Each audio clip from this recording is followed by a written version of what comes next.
Hey everyone, Decent Eddie here. It's Sunday, June 8th, 2025. My NBA confident picks are hitting 81% this season, and my WNBA picks are now at 77%. Had a rough couple of days, but that's all right. Like, subscribe, hit the bell for daily picks before tip-off on the day of the game. And remember, always check matchup news and injury reports because data only tells you part of the story. My goal is to help you make more informed, statistically grounded decisions. While my dataset focuses on moneyline picks, my analysis may also be useful for spread and over-under bets. So let's go ahead and get started. First up, it's Sun versus Mystics. Mystics receive a decent Eddie confident moneyline pick with a 3.75 differential, which comes to around a 77% chance for the Mystics to win. Sportsbooks have Mystics as 7-point favorites, and they're giving them a 75% chance. The books and I look to be in alignment here. The Sun are in some tough waters right now. Their offensive numbers are at the bottom of the league. If the only answer for victory with them is Marina Mabrey, that's not likely a sustainable path. Defensively, they're also struggling. On top of all of this, they're dealing with significant injuries. The Mystics, while also having a losing record, seem to be trending in a much more positive direction. They faced a brutal schedule, which likely inflates their loss total. Despite that, their defense is significantly stronger than the Suns, ranking among the best in the data set. They have a solid core of talent, and those core players provide strong defense on the perimeter and a physical presence inside, which should continue to be pretty fantastic. The Mystics have already beaten the Sun once this season, and playing at home are going to bolster their chances. I know Sun beat Liberty the other day, but, thinking back in the NFL, Browns beat the Ravens last season. I mean, these things happen. I've got to take the Mystics on the money line. I'm leaning to the under in this game.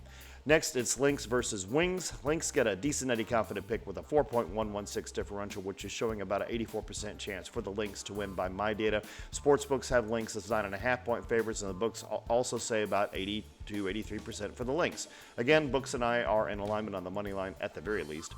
It would be challenging to find a more lopsided game in the next few days than this one. The Lynx are absolutely cruising. They're sitting undefeated at 8-0 with an offense at or near the top of my data set and a defense that's literally suffocating.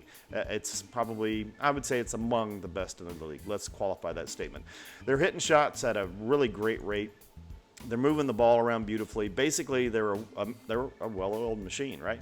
Their team as a whole is healthy and cohesive. On the flip side, the Wings are in, they've got deep troubles, right? They're at 1-8. Their defense is messy. They're allowing high shooting percentages all the time, and a lot of points to go along with it. While they have talent, that much is clear, they're still also clearly trying to figure out how to gel and share the scoring load. They simply don't have the defensive answers to contend with the Lynx's firepower that I see, nor the offensive consistency to break through such a strong defense. This is a tough spot for the Wings. The Lynx are vastly superior by the numbers. It's too much talent and experience for the Wings to overcome. Basically, right? Simply put, that's what it is, especially against a Lynx team that can swarm defensively. The Lynx should take this one decisively, and I'm taking them on the money line. My data demands it. I think Lynx may be able to cover this spread. I have to do more thinking on it, especially on the over-under, but I'm leaning towards the under, honestly. All right, NBA Championship Finals, Game 2. What a freaking game the first one was, right? I was at a lounge watching it, and that last long-range jumper, when it hit, I literally jumped out of my seat. I mean, honestly, hand to God. For Game 2, Thunder get a suboptimal pick with a 4.233 differential. 66% chance to win by my data. The books are a lot more generous, giving the Thunder an 85% chance and have them as 11-point favorites. Pacers rallying from a 15-point fourth quarter deficit to snag a 111-110 road win against the freaking Thunder. I mean, that's just Pacers being Pacers. They've continually shown that they have the ability to win as underdogs and snatch victory from defeat. They did this in spite of committing 24 turnovers and getting some weak shooting. This highlights their resilience and their ability to win even when they're not at their best. Their offensive game is strong. They rank pretty high in points per game, field goal percentage, three-point shooting, assists. The Thunder experienced a shocking collapse in Game 1, but we've seen it before. I mean, they had a substantial lead on their home court I mean, this is not the first time they've done this, right? Here's a team that's been dominant all season, boasting fantastic regular season records and data, and an elite defense to go along with all of it, ranking first on opponent field goal percentage, and then they buckle like a belt. Historically, the Thunder have shown a remarkable ability to bounce back after a loss, going 17-2 after defeats throughout the season, including a 43-point demolition in Game 2 earlier in the playoffs. This sets up a really interesting Game 2 with the Thunder surely motivated to even the series at home. I mean, they're going to try to do that. Of course they would. They're competitors. This is the final series.